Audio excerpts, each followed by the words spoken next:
Welcome to Where There's a Wills. There's a play. I'm Ian, your Make a Play casual gamer. I'm Stacey, I'm your non-gamer gamer. And we're here today with our not our initial impression, oh my lord. I am really tired. With our month in review for March of 2025. Our theme all was Japan. So we had a lot of fun playing those games. We did miss one game for the month that we didn't quite get to the wall. But we played it a couple weeks earlier. We've played it a lot.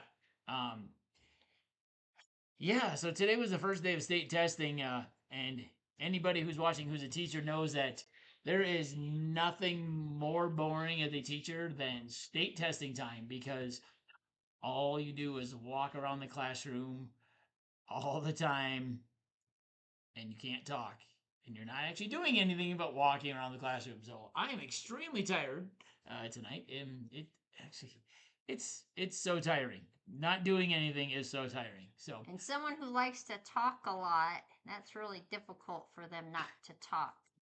Lord. Just saying. Anyway.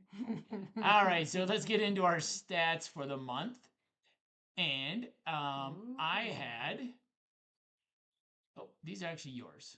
Oh. See, no, these are mine. No. I had 50 or 35 plays of 21 different games. My H index was 3. And oops. Oh, it's jumping back and forth. That's what's going on. That's what's going back. Okay, yeah. And I had 7 new to me games. So I had 56 plays, 29 games. 7 were new to me, and my H index was 3 for the month. Ooh. I had 35 plays of 21 games, 8 of which were new to me, and my H index is only a 2. So it's quite rare when Stacey's new to her games. There's actually higher than mine. We learned 6 together because we did quite a bit of content for some upcoming Kickstarters or Backer Kids or other crowdfunding, or some that have already finished. So we learned all those, but then I taught Stacey 2 that I already knew, and then I learned one other one that was new to me. So let's get into the list. The first game on the list is Blueprints of Mad King Ludwig. This is a flip and right game where you are creating a a castle. But the rooms are all really crazy shaped, and you have this really cool paper you can slide under so you make sure you get the shapes. When you close rooms off, you get some special abilities. You use those whenever you want to do a lot of different things, either add another room, take a room from the discard pile, expand where you can actually build. It's a really fun flip and right. I really enjoyed this one. I believe when I did my flip and right top 10, I believe this one actually got onto the list because I did enjoy it a lot. This one is Blueprints of Mad King Ludwig.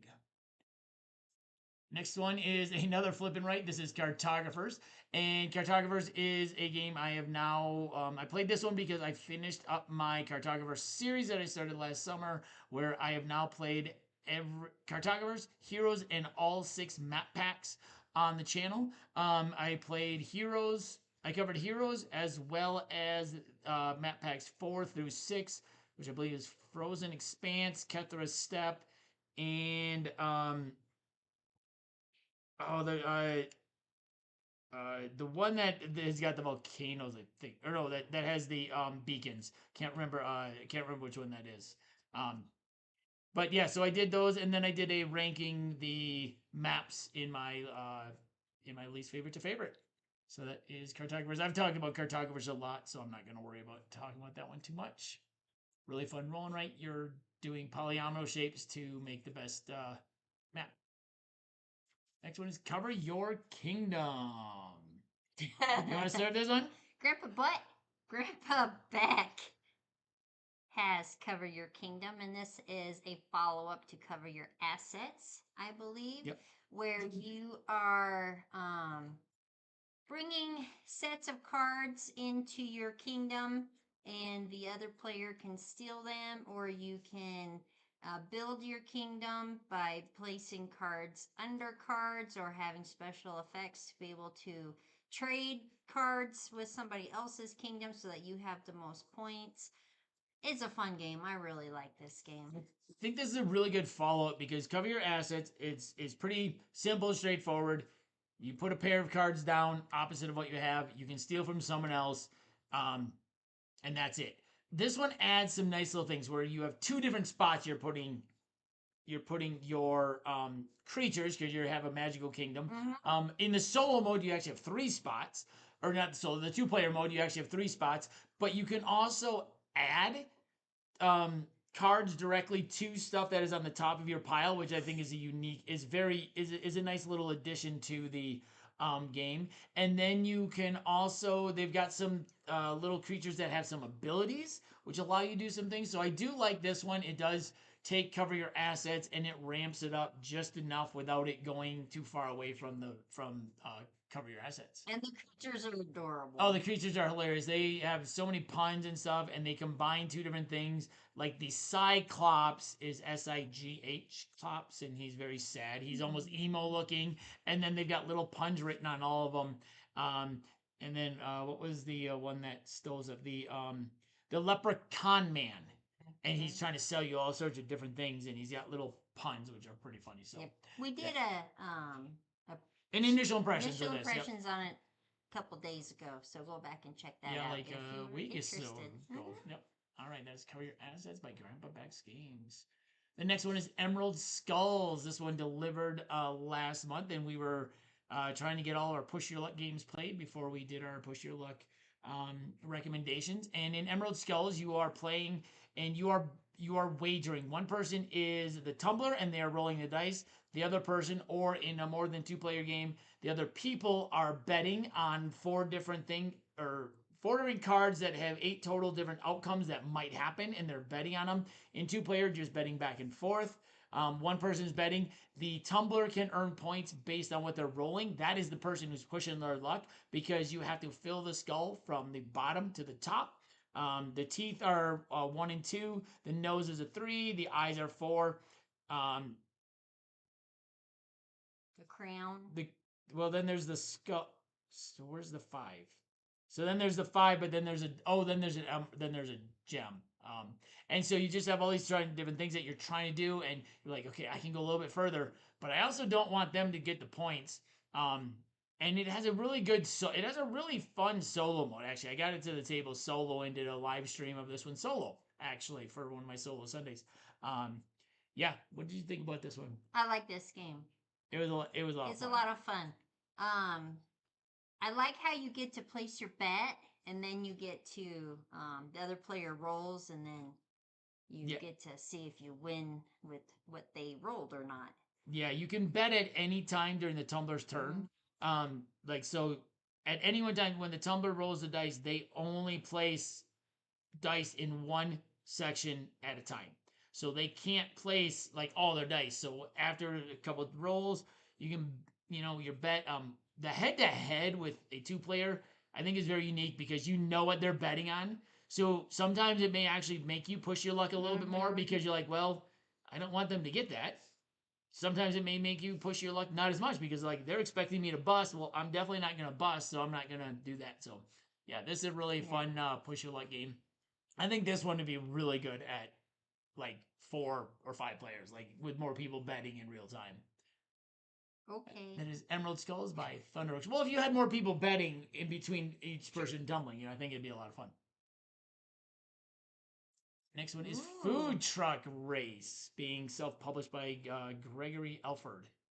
This is on Kickstarter, or it's coming to Coming to Kickstarter Kickstarter May 6th, I want to say. soon. Soon. And I really like this game. Food Truck Race, you have your own little food truck that you have to go shopping for. You have to cook. You have to keep your customers happy. Um, you have to be able to fill the orders in a timely manner before they get hangry at you. And then you get to move around the board and earn money. And then you spend your money and you get fines and parking violations and health code violations. And oh my gosh, there's a lot going on, but it's really fun. It's a, what's that called, where you put it down the line?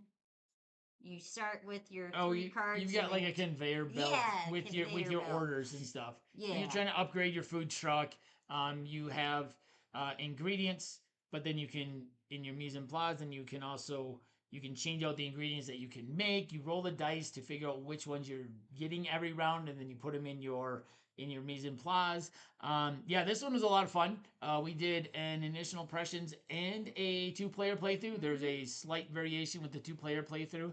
Um, and yet we still continue to forget whose turn it is, or when the non-playable chef's turn is. But yeah, this one is a lot of fun. Check this one out. Like I said, we have an initial impressions and a two-player playthrough of it on the channel, and it comes to Kickstarter. I believe it's May 6th is the date that is finalized. There is a page you can follow for it already, so you can follow along and get an announcement when it launches. That is Food Truckers. I like it. And the next one is For Sale. This is one that I played at school with my kids. In For Sale, basically you are in your first phase of the game, you are bidding on properties, and you're spending money and you're going around trying to outbid the people but not bid too high.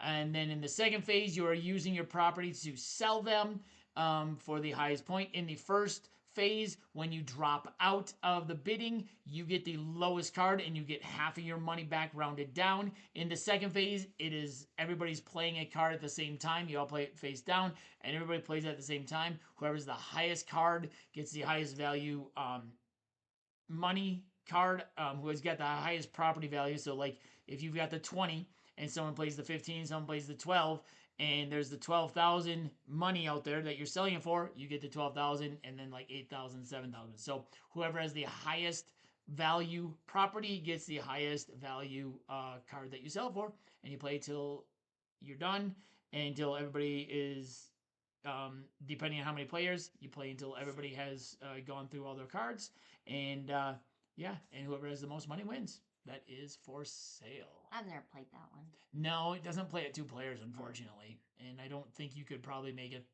2-player variant with it. It'd be a little tough. Dang it. Yeah.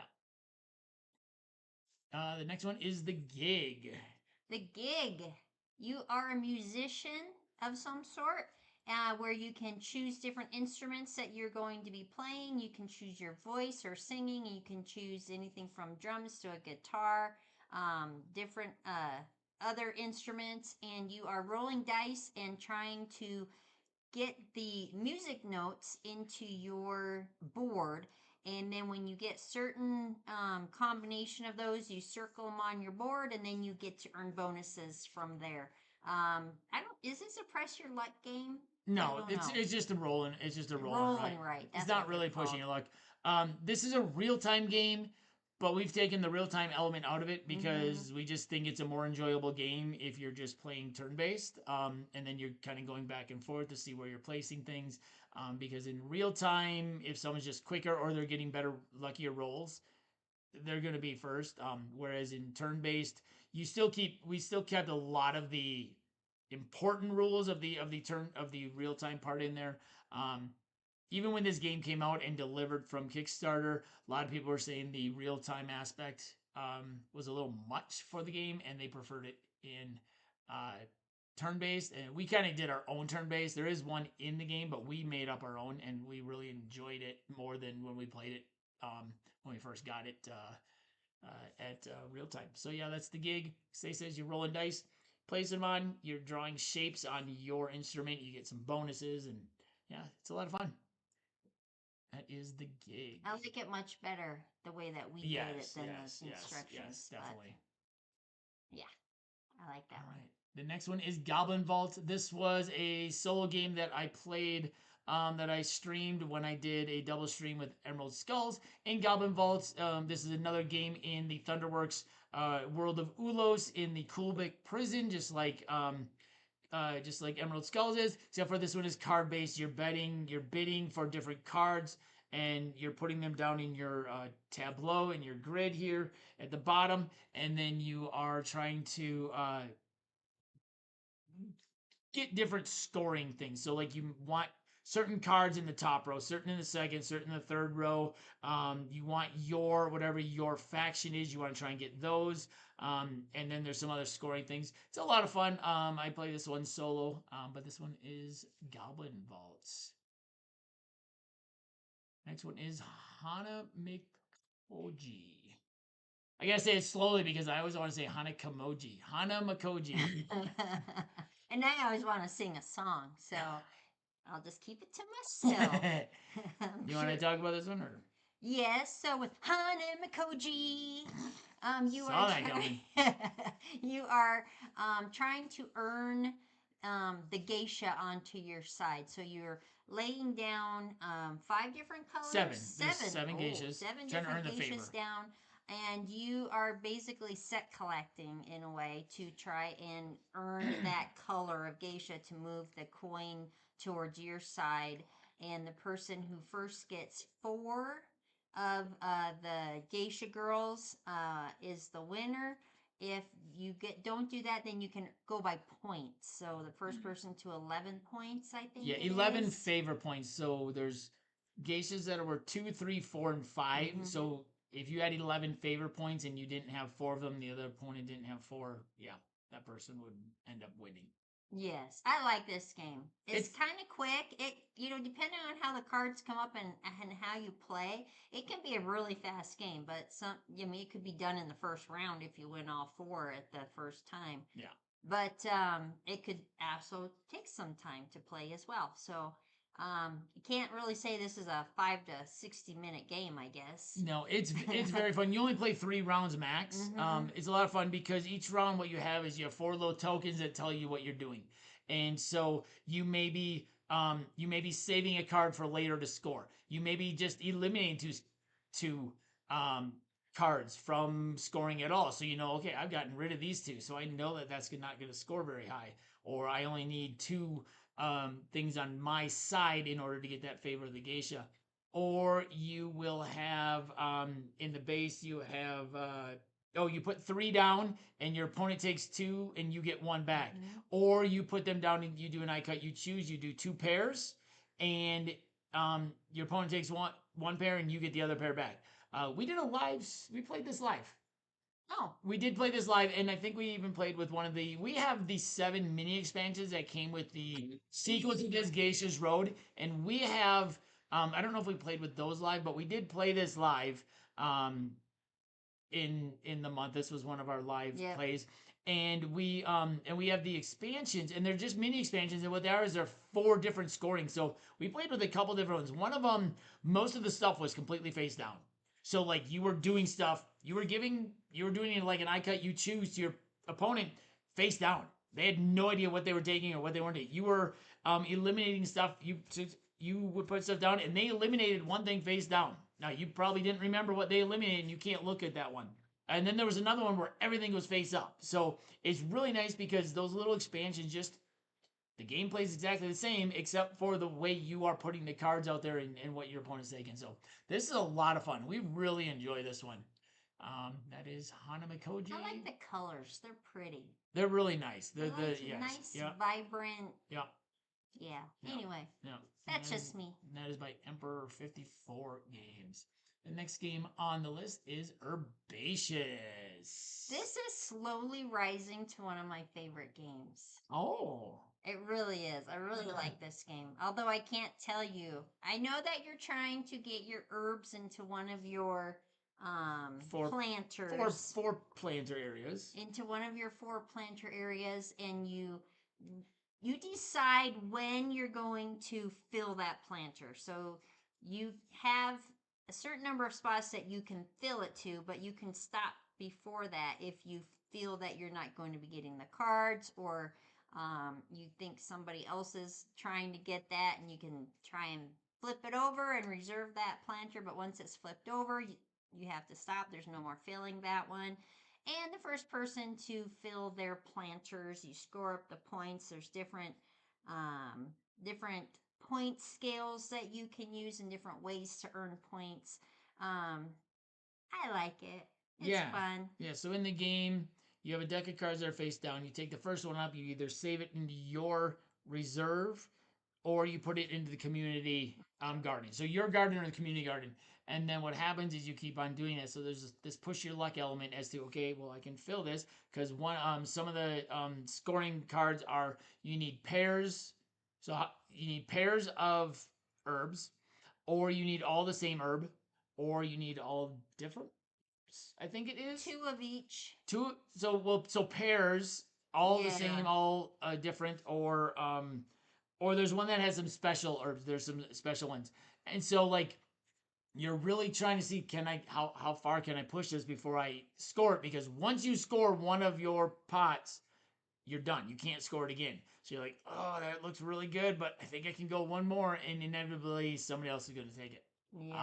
Yeah. No, this one's a lot of fun. We got this to the table because of the fact that we were trying to get our push your luck stuff, and we really like this one. That was Herbaceous by fun. Pencil First Games. Our next game is Landmarks. I suck at this. We both do. Landmarks is a word game where you have your board and you start with 3 words on the board, and you are getting clues to your other person to place a tile corresponding with either 1 or 2 or possibly all 3 of those tiles.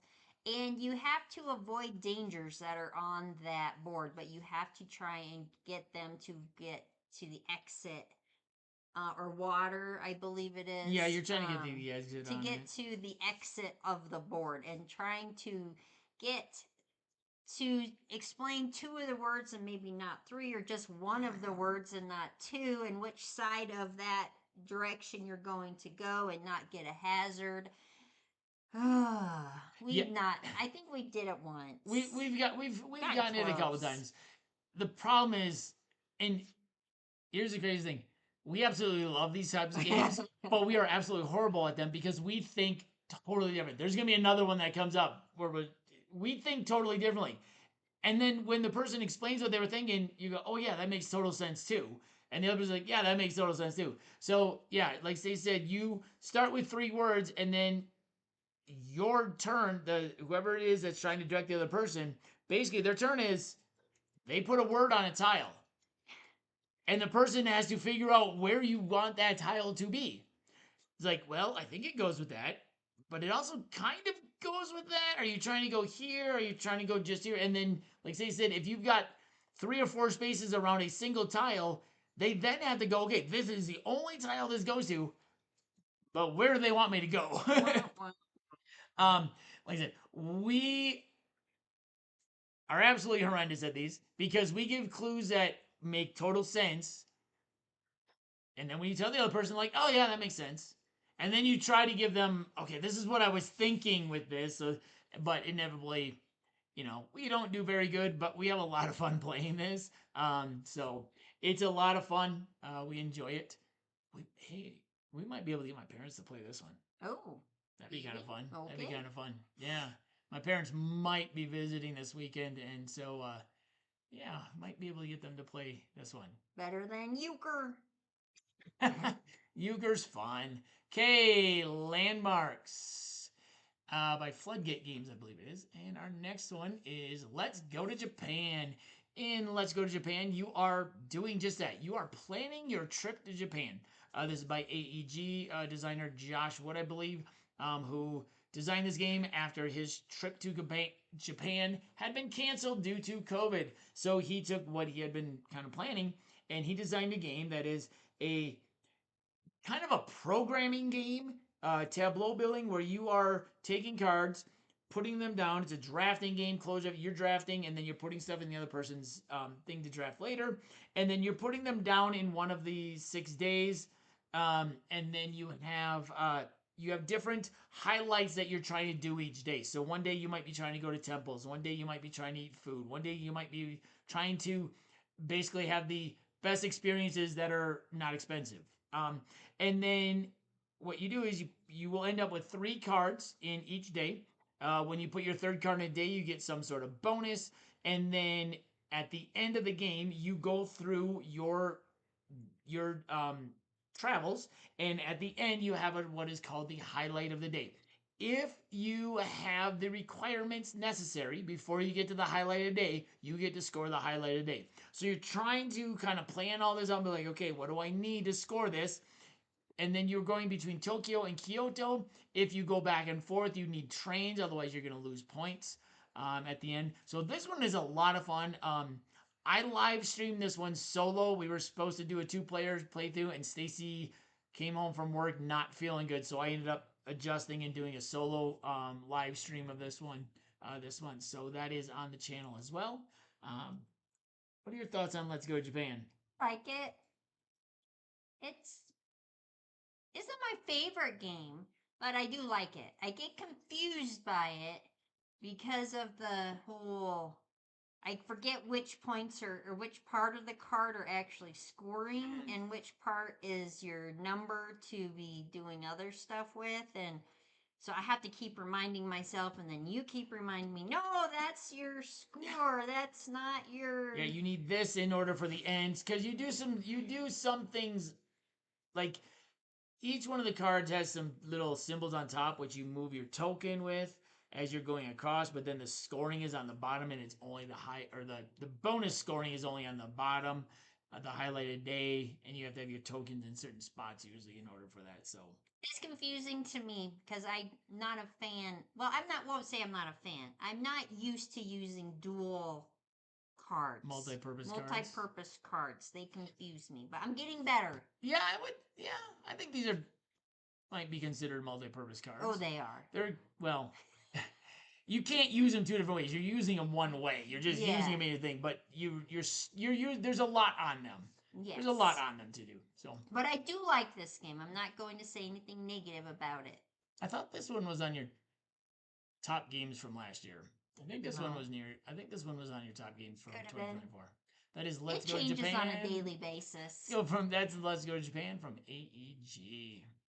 All right, next one is Link City. This is our other party game that we really enjoy and we're really bad at. So in Link City, you start with your city hall and 4 tiles around it that have different buildings or things that you would find in a city, like a cemetery or skyscrapers or an art gallery or hospital or school or church. Prison, and then what you do is the mayor goes behind the screen.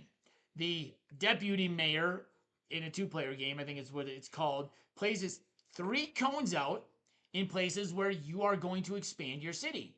The mayor then grabs 3 tiles randomly and places them down.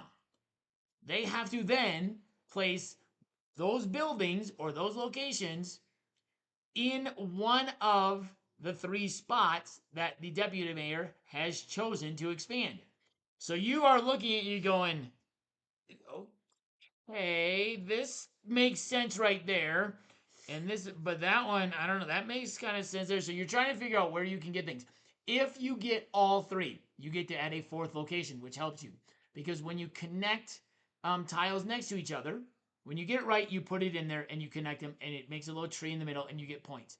If you miss, you can only put them at a corner, diagonal from another tile. It cannot go orthogonally adjacent to a tile. It has to go diagonal to a tile, which then makes it a little harder to get trees because now you have to match something up to 3.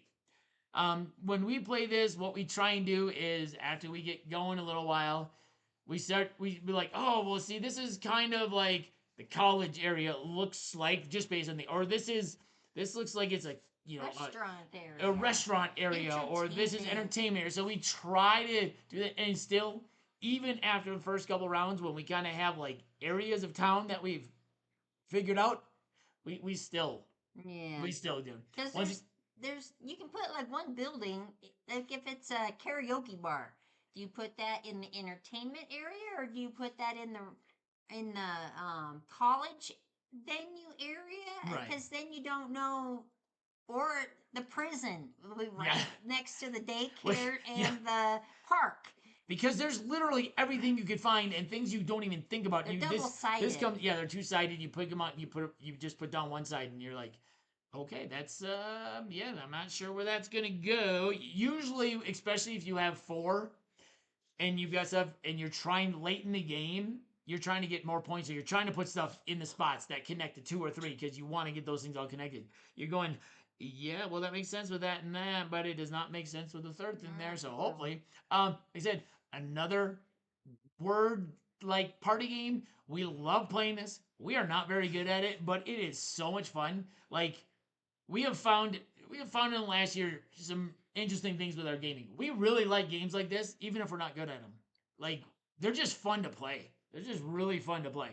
That is Link City. Next game is Maki Master from Kids Table Board Gaming. I like Maki Master. You are a chef and you are trying to get your sushi out into your restaurant, and you have to get all of the. So you have your card, and it tells you what sushi item you are going to be making, and so you need to collect the ingredients that go into that card, and then you can lay it down on the board, or then you match it on the board. I'm terrible at talking about. No, you've been doing it. No, I know you're placing them on the tile. You're placing the tiles on the board to put your ingredients in a certain order. Yes, that's what you do. Yeah, so you have recipes that have either 2, 3, 4, or 5 ingredients, and what you have to do is you place on your turn. You're going to place a tile down, and then you can cook it if you have the ingredients. If you have them in order, they are perfect. They're perfect. I can't remember what the term is, but then you get some bonus with that. If they're not, you can still cook them. They're just not perfect. You just don't get the bonus, but you can draw new cards, and you play until the board is full. Mm-hmm. And then maybe you get lucky and you have some extra turns. There's some extra action cards which allow you to kind of manipulate the board. You can take stuff off. You can move things in different places. You can stack things. It's a lot of fun. We really enjoyed this one. We love KTBG, and this is a great game by them. That is. And with 2 players, you block off part of the mat so that you don't have to fill as many items. Yeah. Or as many ingredients on the board. So that is helpful as well. Depending on how many players you block off a certain thing. With 5 players, you play the whole board. With 4, you block off 1 column. With 2 or 3, I think, you block off 2 columns. So, yeah, that is Maki Master. Moving right along to Nekojima. Do you remember this one? This one, I bought simply for the theme this month. We knew this was going to be the theme, and we needed a couple more Japan games. Nekojima is a dexterity balancing game where you're also trying to put cats. It's based on a real island where cats are like climbing all over power lines and stuff. You can't electrocute the cat. No, yeah, basically, I can't touch the cat from one thing to another. You're rolling dice. It tells you which two zones to place your power poles in, and there's different length of power lines depending on the color, and there's different heights of power poles. So you're trying to figure out which ones you want to put in. Eventually, you start stacking, and it starts getting pretty high and stuff. This one was a lot of fun. I really enjoyed this one. I'm terrible. It's a cooperative and a competitive. We played cooperatively. So you're trying to help each other. You're trying to do the best you can. So you roll the dice. It tells you what color. Yeah, which regions to put in, and they may be in the same region. Yeah. The nothing can go outside the circle. Not even the rope, the power line. That can't even fall up. That can't even like curve outside the circle. They can't touch each other. Sometimes you might have to hang a cat. When you hang the cat, it needs to hang on one. It can't touch other stuff. This game is a lot of fun. Just a silly dexterity game, but we really enjoyed playing this one. This one. My kind of game. Yep. That is Nekojima. Moving right along here to the next game. This is Nutty Squirrels of the Oakwood Forest. Probably the game that has the longest title in our collection, I'm going to bet, or pretty close. Oh my gosh, those squirrels are nutty. Yes, they are. They are there to destroy you. Yes, they are. I believe. But you start with your nest in the middle of the table. There's no board, it's just purely cards. So you have your squirrel nest in the middle, and then you have tree trunks or tree limbs with cards shooting off of that. And it's a hexagonal tile yes. with the tree trunk on it, basically. Yes. And you start with your squirrels in the middle, and you get 5 moves or 4 moves? 3 moves. Oh. 3 moves, unless you have the extra. Unless you get the extra. Unless you get one of the bonus cards. So you have 3 moves that you can do each time. You can move 3. You can move 2, flip a card. You can flip a card, move, take, collect. If it has a golden nut, then you can't collect the golden nut. If it was your 3rd try, then you have to collect it next time. Collecting actually is not an action. Oh, that's right. Collecting is free. You get to collect for free. The actions are move a space, flip a card. I don't remember what the other ones are off the top of my head. And something else that's really fun. Yeah. But then you can, when you flip one of your cards, the branch could break, and so then you have to lose your nuts that you've collected.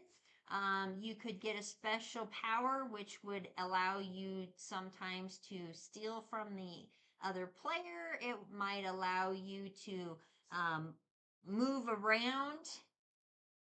Jump from limb to limb. Jump from limb to limb instead of just up and down. You can go around. You can stash your nuts. Acorns. Yeah, so I was wondering why that didn't sound your acorns. Right. So you're collecting acorns. Your squirrels. You're collecting your acorns for winter. Cheeks, and you can spit them out. Yep, you got 2 spots in your cheeks. Then you got to go back to the middle to put it to kind of stash it, and then you have to then bury it. It's vulnerable if it's stashed, or if it's in your cheeks. If you fall off the limb, you can spit out. Like I said, there's lots of variety in this one with different powers. This is a fun one. We had not played this one for a while, and we got out because we were doing our push your luck stuff, and we remembered how much we enjoyed this one. It's just a silly, fun game. It's pretty quick to play. But yeah. That is to 28 to 20 points to 20 points. Yep, it wins. I got very unlucky because my golden acorns, which were worth 5, that I kept on burying, so they were safe. I kept on flipping cards that turned my golden acorns into brown ones. So I would bury a 5 and then it would become a 1. And I think I did that 3 times in one game. So instead of having 15, I had 3 points buried, and I was like, okay, this is not very nice. Yes, it was. Yeah, she ended up winning it. And it's Nutty Squirrels of the Oakwood Forest. And the next game is Patchwork Doodle. Patchwork Doodle is kind of like a follow-up to the original Patchwork, but instead of putting your tiles tiles on your rondel board. area. You are filling them in on a piece of paper, and you're using different colors to make it look pretty. And then the scoring, I still can't figure out the scoring. The scoring is janky to me. But you kind of the same rule where the empty spaces, you get docked for having empty spaces on there. I like this game.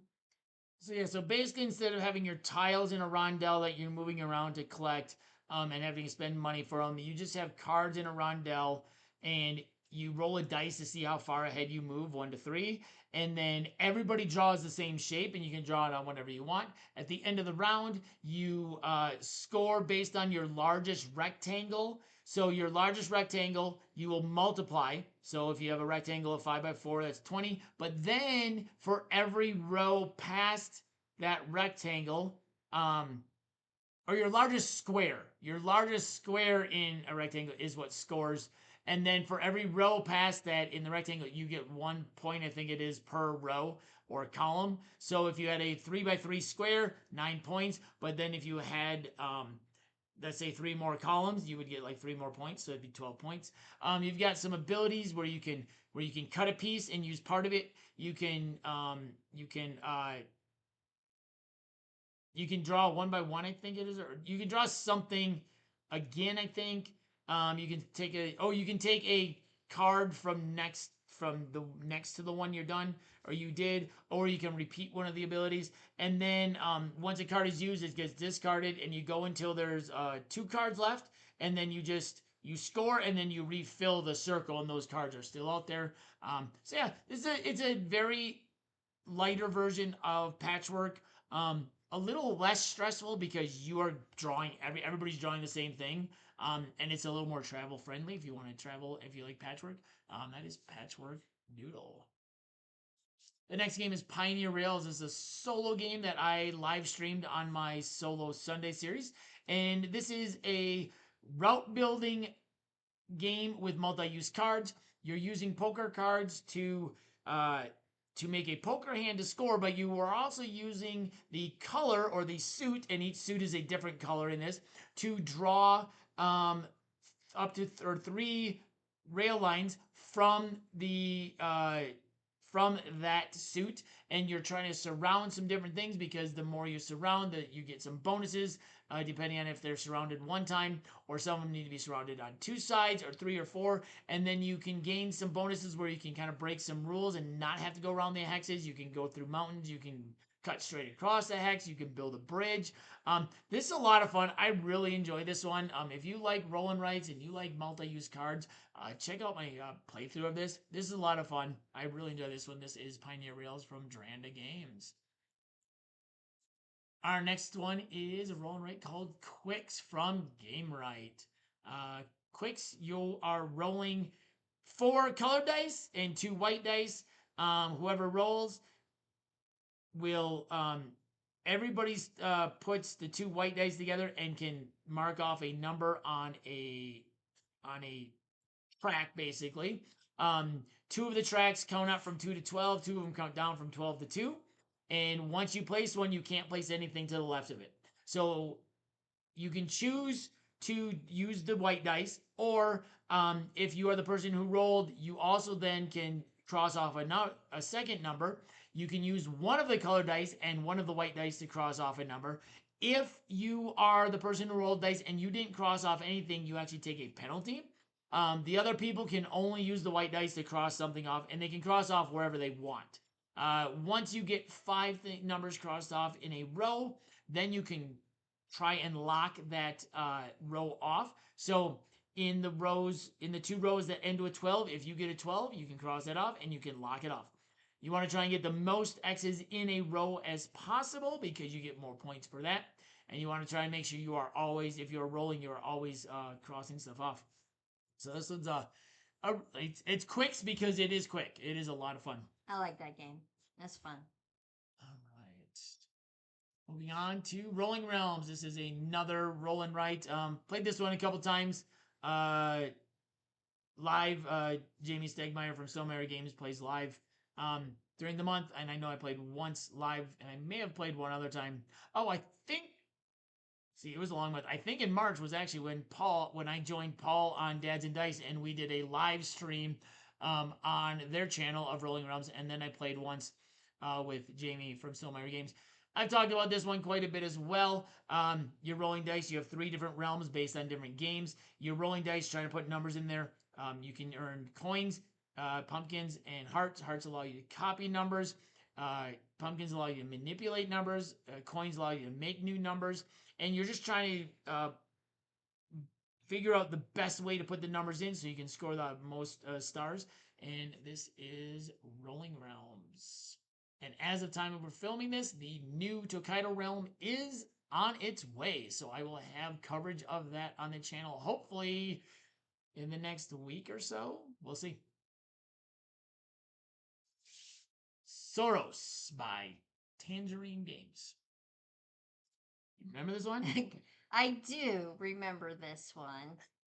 This is another one that is coming to Kickstarter. Yes, so we did a playthrough of We this. did initial impressions because the 2-player rules are still being worked on, so we couldn't do a playthrough. Oh, that's right. That's right. You are. It's a trick taking tile laying game. That's right. Where that's right. Dinosaur themed. You're grabbing different. You flip over a tile, and that is the trump suit for the round. And then everybody flips over a tile. Whoever wins gets their tile plus one other tile, any other tile. Either the one from the middle or from somebody else. If you take somebody else's, they will take the middle one. And then you're placing them on asymmetric player mats. And you are scoring based on how you set them down. So different things score different ways. Some need to be next to other things. Some need to be by themselves. Some need to be in big groups of the same color.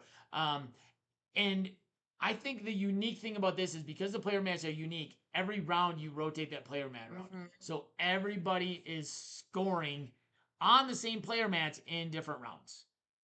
Yes.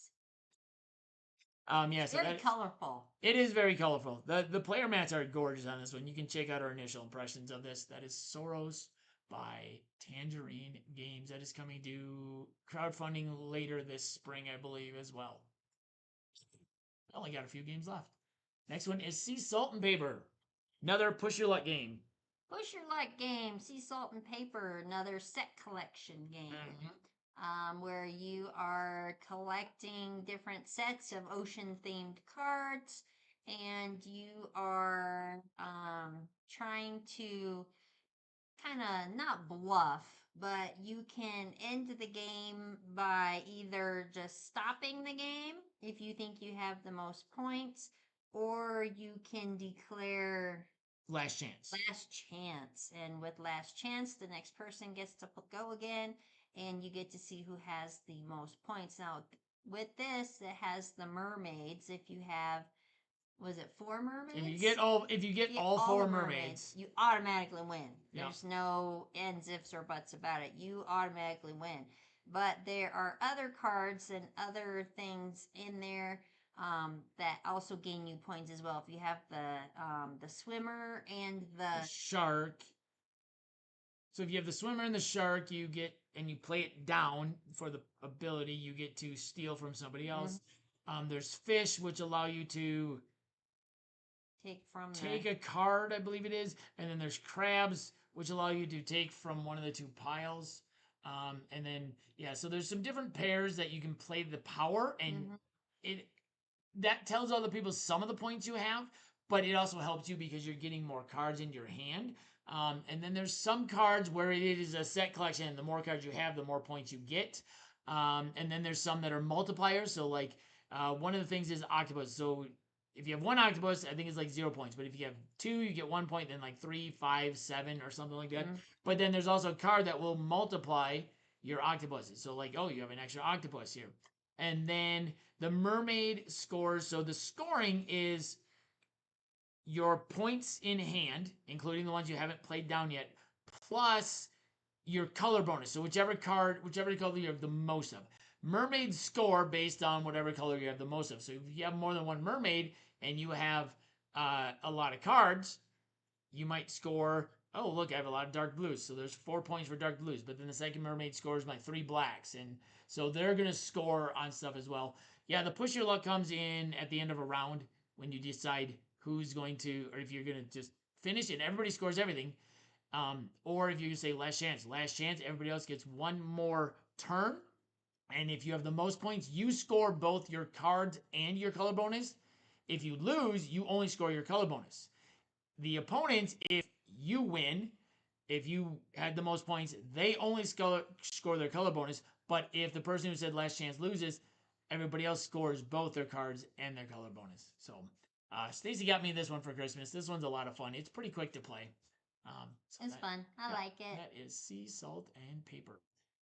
And there's expansions. Yes, there's a mini expansion, and there's another mini expansion coming. The next one is Seaside.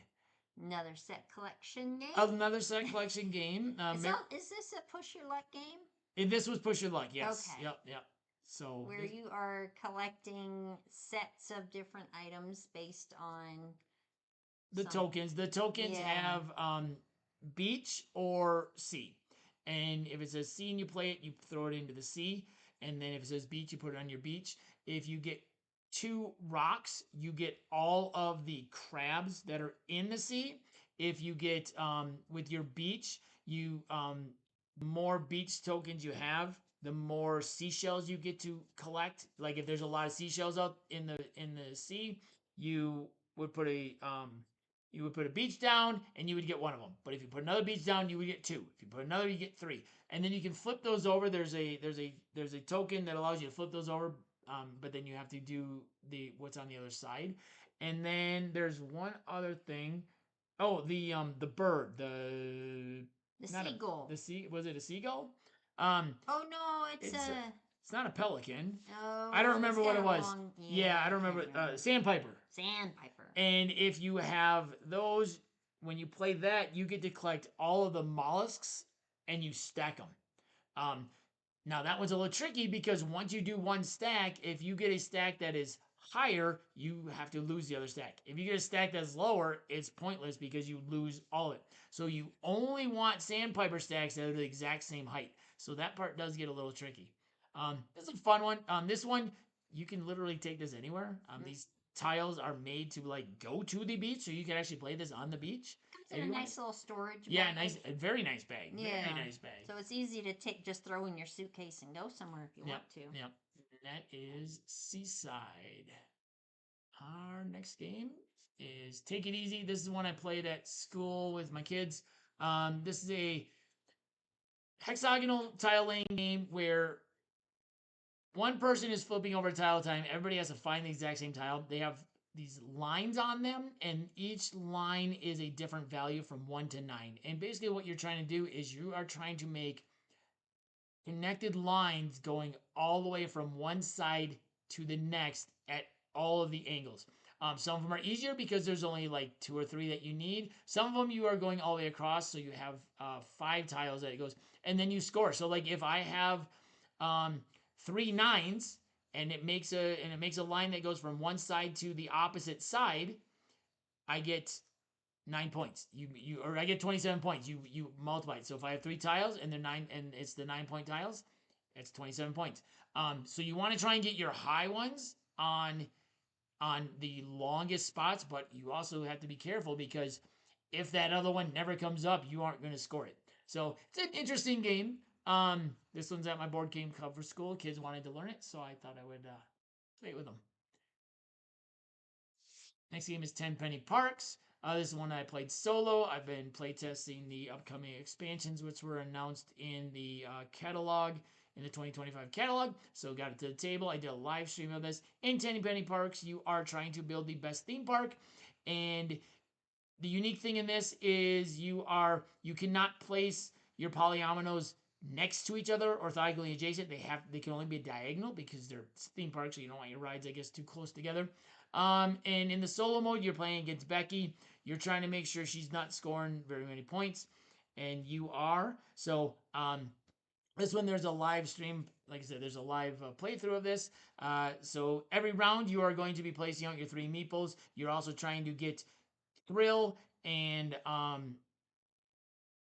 don't remember what the other two tracks are. There's three tracks that you're moving across as you collect as you purchase your rides. You are moving across those. You're placing your rides in your theme park. You can expand your theme park out. You can get some concessions and some different things. This is a favorite. This is one of my favorite ones. I will tell you this one and another polyometer game have always been my top two, and I think the expansions have solidified this one as my number one polyomino game of all time. They just add just enough, and that's all I'm gonna say about them. But they are exciting to play, so I cannot wait to for those to come out later this year. That is 10 Penny Parks. Next is Three Sisters. This is one that I've been playing for several years solo, and I taught it to Stacey this month. This is a X and right game where you are planting crops and rolling dice and crossing them off and trying to bonuses. And that's as best as I can do. Yeah, so basically in Three Sisters, it is based on the old Native American planting your squash and your beans and your corn together.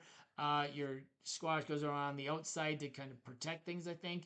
Your beans or your corn goes in and your beans are next to it so that the beans can grow up the corn stalks. And so on your turn, you are rolling a dice. You're rolling dice and you're placing it around this rondelle. Like all the ones go together, twos, threes, fours, whatever. With people, you play with four dice.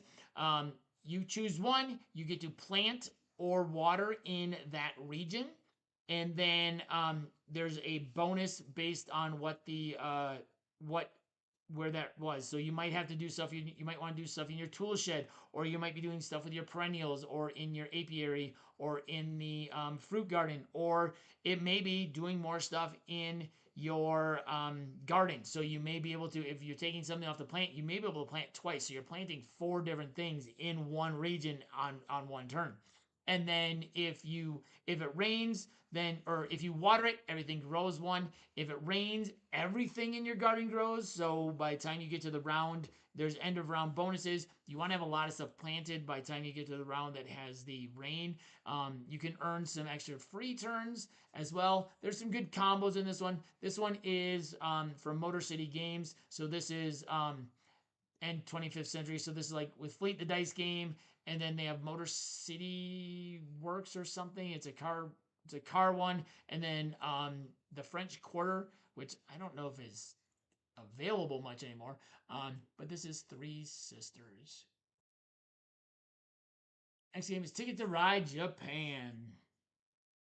That was part of our Japan month long. Yes, it was. With Ticket to Ride Japan, you cooperatively building one train to go from Tokyo to Kyoto.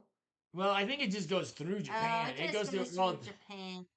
You're trying to cooperatively build the speed train, the bullet train for the most part, and then individually you're still trying to get your cards from what city to what city, but you don't need as many of your personal cars because you get 20 of those, but you get to use the speed train or the bullet train to get from location to location. And you still score as you lay down the bullet train. You score on one board, and then whoever has the most bullet trains gets a bonus of 10, and the other person gets that score, and then the other person loses 10 points for whoever. Plus 10, minus 10. Yeah. So whoever on the bullet train, whoever contributed to the bullet train the most gets and and then you get the points on your regular train for how many when you lay down your 1, 2, 3, 4, 5. You get your points around the board for those points, and then at the end of the game, you score up your points from the bullet train. You add up your points from your colored trains going around, and then your location tickets, and then whoever has high score wins. Yeah. Yeah. So the main part of this is the exact same as Ticket to Ride. That bullet train mechanism, though, one of my favorite things in an expansion map. Honestly, that is one of my favorite things because you're working together, and in a 2-player game, it is a 20-point swing. because whoever contributed the most to it gets 10 points. Whoever contributed the least loses 10 points. So that is 20 points you need to make up. And in a two-player game, that can get very difficult to do. We played this a couple times. The first time, I totally missed that I had missed a route or missed like a 2 thing because I thought I was connected onto something and it wasn't. And I totally bombed that. I took some extra cards and I'm like, oh, sweet, I got this one already. Or this one's really easy. And I connected it and then realized as I was scoring that I had missed a 2 train because I thought I was connected to the bullet train. But the bullet train, I don't think was actually complete and you were connected off the bullet train somewhere else. So yeah, it was a little heartbreaking. I was like, oh, the bullet train isn't complete. I was like, okay. Yeah. But the bullet train is probably my favorite different mechanism in an expansion or city map or something. This is probably my favorite one. This is my favorite expansion map for sure. The one thing that you have to be super careful of in this version is when you are completing your routes, there are so many one little spots on these that it's very easy to miss those in your route and to not complete your route. And some of these things are worth 22 to 25 points for these routes. And if you miss one little connection train, that's negative 20 points. Yeah, I think the one I missed was like negative 16. I don't know if you have that high, but they are pretty high because you also have the two islands. So you can go to Tokyo or another place, and then that takes you to another island and another island, and then you have stuff. So you might be connecting from that island to someplace on mainland Japan. Yeah, I love this version. This is my favorite. My favorite expansion. This one will not leave our collection if we start getting rid of some Ticket to Rides at some point. This one will be a keeper. This one will stay. I would like to try this one at a higher player count because the bullet train scores differently at different player counts. So only the person who contributes the least loses points. Everybody else gains points. So like if you're playing at 4, which I think is the highest, maybe 5, like the top 3, I think, earn points. I think whoever is like right above the least is 0 points or something. So yeah, the bullet train this is amazing. This one is definitely our favorite expansion map for Ticket to Ride. All right, 2 games left. The next one is Toil and Troubles, another Grandpa Beck's game, another Push Your Luck game. We did Push Your Luck. Set collecting game. Yeah, and we did Push Your Luck and X and Rights for mechanics for our 5 and Dime, so we tried to get a lot of them to the table as well. You want to talk about this one? Or you want me to start this one? Toils and Troubles is by Grandpa Beck. It's a set collecting game where you have 3 rows of cards. Oops, sorry. No, I'm just moving out of your way. 3 rows of cards, and you are drawing from the main pile or main stack, and you have to put it into one of those 3 stacks. But it has to go from least number up to the biggest number. And there are troubles along the way. So if you get the witch, or if you end up with the witch, so you're like they say, you're putting it into one of the 3 rows, and you can stop it anytime you want and take which row you want. But there's some things like a cloak might be covering something. The witch will be a penalty towards you if you take it into your hand. There's a summon which actually you get to take something from someone else, and there's another one where they have to discard something. But yeah, so you're trying to set collect in 2 different ways. You can either get one of each number. There's 5 numbers. You can get one of each number, and that could be a set. Then you put one of them face down, and you discard the others. Or you can get 4 of the same color. 4 of the same color. 4 of the same color, which are, or 4 of the same number. It can be different colors. 4 of the same number, and then once again, that's a set. When you're placing them in the 3 rows, you can't have the same number next to each other, and you can't have the same color next to each other. So as you start getting a lot of things in the 3 rows, that's where the Push Your Luck comes in and be like, well, I think I can probably get something that's not one of those colors and not one of those numbers, or maybe I can do, so it is a fun Push Your Luck. As soon as the deck is out, game's over.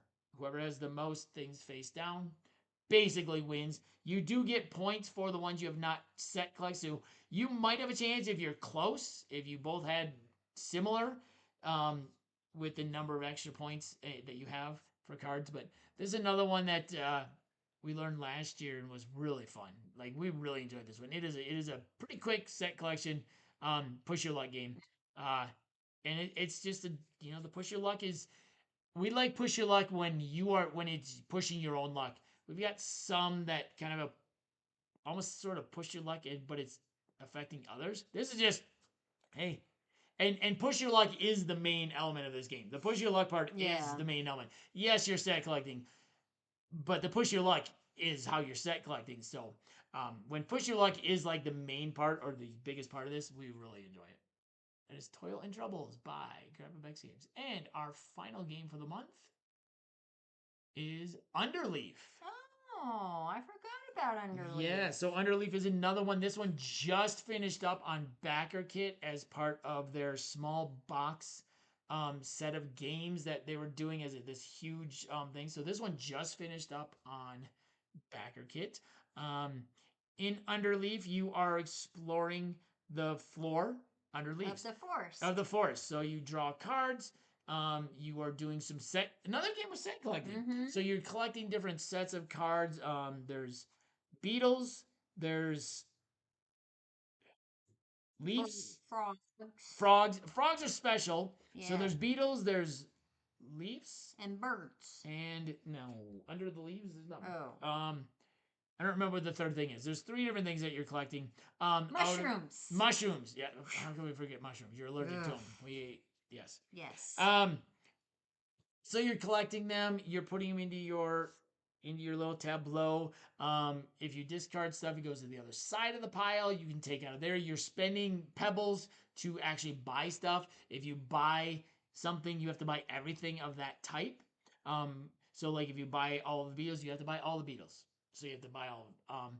And then there's some cards that kind of break the rules and allow you to do some different things or things. So this one was a cute little game. We have the prototype still, and we did end up backing this one on BackerKit and its sister game as well. Otter, yes. But Underleaf, we really enjoyed this. We have an initial impressions and a playthrough. Did we do a playthrough? I don't remember if we have a playthrough or not. I know we have initial impressions for this one. But check this one out. This is Underleaf by Frog Tree Games. We really, it's a nice little cozy game. Very quick to get up. Very quick to play. Relaxing. It's very relaxing. The artwork in this is amazing. All done by the person who created the game. And actually, that's the box cover. Yep. I had to go get it. Like the one we had on our initial impressions was the prototype box cover that I had to take a picture of. But this is actually the final box cover, so it does not say not for retail on it. I was like, oh, I wonder if the actual cover is. So we do have the prototype still. So we maybe we'll play that sometime again before we get the final one. So that is Underleaf, and that is our final game for the month. So that was the month of March 2025. Our theme wall was Japan. We did have one game on the wall that did not make the table. It is one we've played quite a bit, and we just ran out of time at the end of the month. The month got kind of busy at different times, or there were times where we weren't feeling good. Both of us kind of weren't feeling good a couple times, so it didn't hit the table. Let us know if you've played any of these games and what you think of them.